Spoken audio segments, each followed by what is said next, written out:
पड़ेला।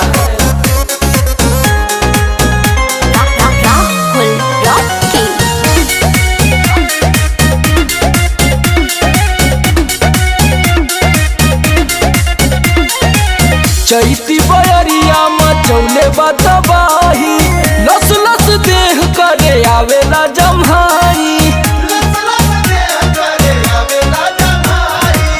चैती बयरिया मचौले बतबाही, लस लस देह करे आवेला जमाही। कैसे बता